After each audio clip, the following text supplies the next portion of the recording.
Chers amis, bonjour. Donc, on a vu donc que Moshe va envoyer des explorateurs. Maintenant, dans le Passouk Gimel, le Passouk 3, il y a marqué comme ça. Vaishlach otam Moshe, Mimidbar Param, depuis le désert de Param. Il les a envoyés Moshe depuis le désert de Param. Alpi Hachem, donc selon l'ordre de Hachem. Kulam, Anashim, tous des hommes. Ouais, Rashi nous dit, à chaque fois qu'il y a marqué le mot Anashim, on parle de gens importants. Raché, Béné, Israël, Emma. C'était des têtes du peuple juif. Emma, ils étaient. D'accord? Maintenant, le Baal HaTurim, ici, alors le Baal HaTurim, vous savez qu'il ramène beaucoup de gamatria, de valeurs numériques des mots. Il dit un truc très intéressant. Il dit que le mot Emma, vous voyez, ils sont, il vaut 50. Emma, on les Hamishim. Comment? He, c'est 5. Mem, c'est 40. Et He, c'est 5. Donc 5, 40 et 5, ça fait 50. Qu'est-ce que ça veut nous enseigner? Nous dit le Baal HaTurim, Melamed, Shayu, Sareh, Hamishim. Afin de nous enseigner que c'était des juges de 50, comme ça on va dire. C'est quoi des juges de 50? On sait que quand Yitro est venu, il va voir Moshe Rabbeinu donner la loi au peuple, comme ça, debout, et les gens faisaient la queue pendant des heures et des heures. Et Yitro, il va lui dire, mon ami, écoute, tu peux pas continuer comme ça. Non seulement toi, tu vas t'écrouler, eux, ils vont s'écrouler. Donc moi, je te donne un conseil. C'est quoi le conseil? C'est place des juges. Des juges de 1000, des juges de 100, des juges de 50 et des juges de 10. Et en fonction de la gravité de l'affaire, alors, il ira au 10, 20, 10, 50, 100 ou 1000, ou toi. D'accord? Maintenant, on voit que c'est Raché Béné Israël, donc on voit tous ces noms-là, Shimon ben Shaphat, Shaphat ben Chouri, Caleb ben Yefoudé, etc. Tout ça, c'était des juges de 50. Maintenant, pourquoi est-ce que ces personnages-là vont parler la Shonara sur Eretz Israël? Pourquoi ils vont parler? Qu'est-ce qui va les motiver à déblatérer contre Eretz Israël? Alors, Chazal, ils nous disent qu'ils avaient peur de perdre leur place, leur statut. Qu'est-ce qu'ils disaient? Nous, dans le désert, on est des gens importants. D'accord? On est des gens importants.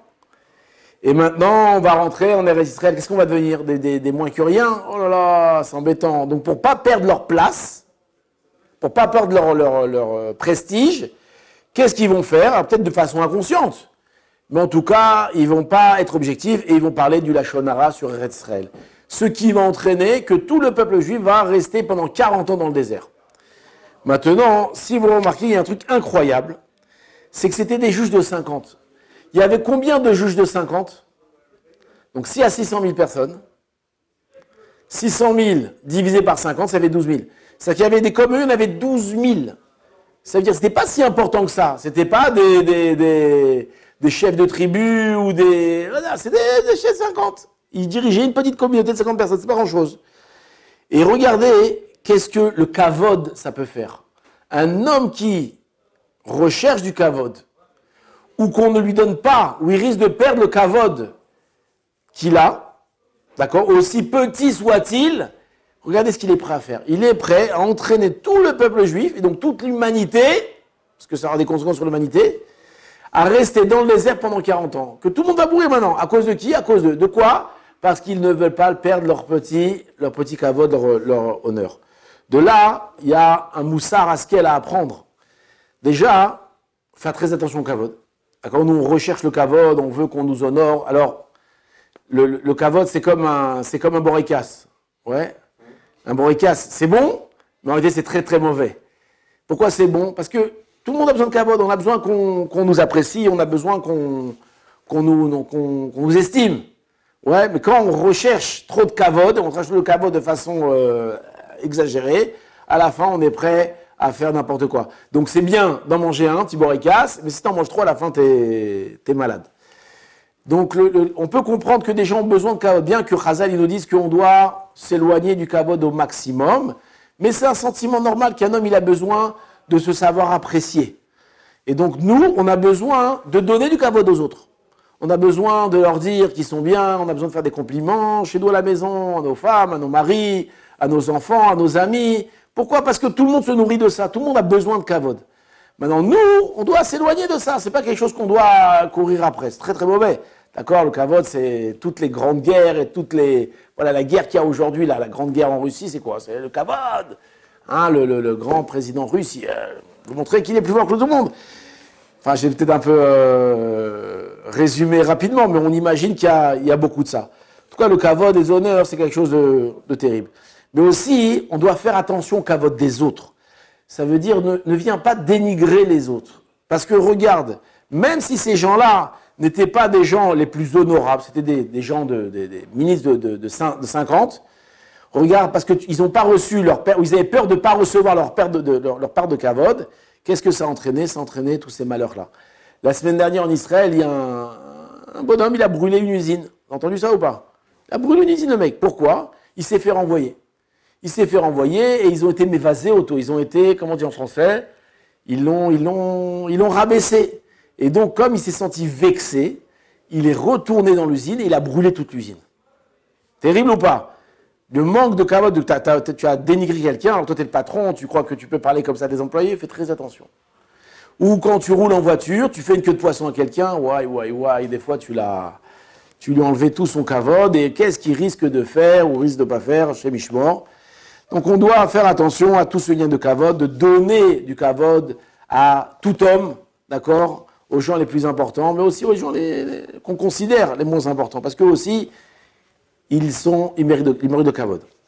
Donc encore un petit mot sur les Meraglim, très intéressant. Quand les Meraglim vont revenir, donc les explorateurs, et ils vont faire leur rapport, donc leur rapport va être catastrophique.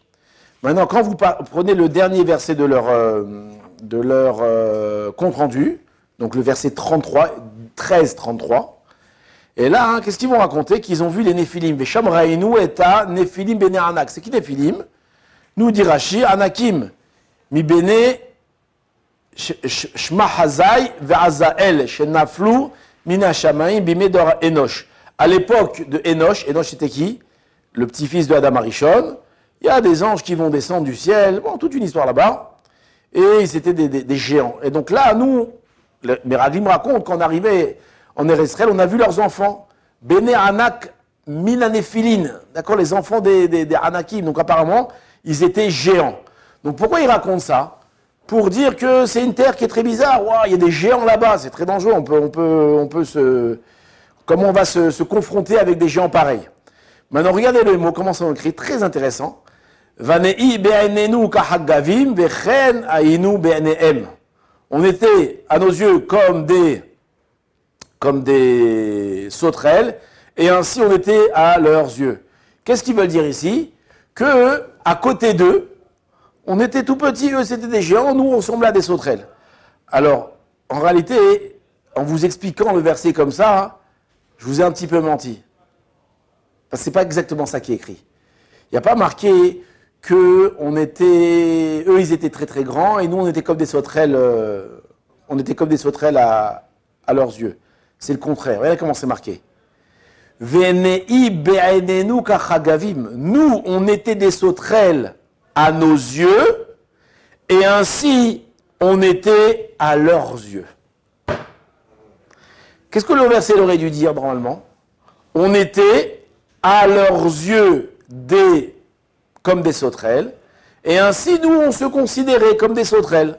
C'est pas marqué comme ça. C'est marqué que nous, on se considérait comme des sauterelles, et eux, ils nous ont considérés comme des sauterelles. Donc, ils les ont vus. Hein? Ils les ont vus. Ils les ont vus, bien sûr. Mais Ils n'étaient pas occupés à enterrer leurs morts. ils n'étaient pas... Il n'y a pas que ça. Il y a eu plein, ils sont restés 40 jours là-bas. Mais tu n'as pas compris le diouk ici. Il y a marqué que Vani be'enenu kachagavim. À nos yeux, à nous les explorateurs, on semblait être des sauterelles. Et du fait que nous, on semblait des sauterelles, alors eux, ils nous considèrent comme des sauterelles. Ça veut dire le contraire. C'est que eux, ils nous considèrent comme des sauterelles. Alors nous, on se considère comme des sauterelles. Qu'est-ce qu'on apprend? Les Balamoussa disent, il y a un truc incroyable ici. De la façon dont toi, tu te considères, les autres, ils te considèrent.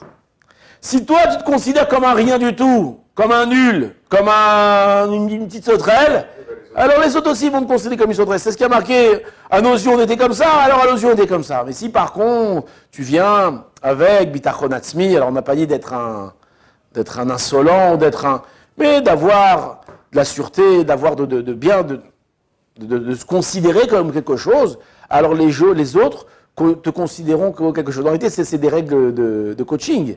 Quand tu as un rendez-vous de travail, d'accord, si tu vas petit comme ça, je suis un nul, le patron dit, j'ai pas besoin de nul, moi j'ai besoin de gens forts. Mais si tu viens, tu dis, ah, moi je suis, oh oui, je vais réussir. Alors, le patron, il te verra avec comme quelqu'un de fort. Et ça, c'est important pour la vie, et surtout par rapport aux enfants. Si tu montres à tes enfants que tu es quelqu'un de faible et quelqu'un de nul, alors aussi, ils vont être considérés comme quelqu'un de nul sur qui on ne peut pas s'appuyer, aussi par rapport à l'autre conjoint. Mais si on montre qu'on est capable, qu'on est un personnage, qu'on tient les rênes, alors les autres vont nous faire confiance et vont s'appuyer sur nous. Voilà, Chazak Baruch.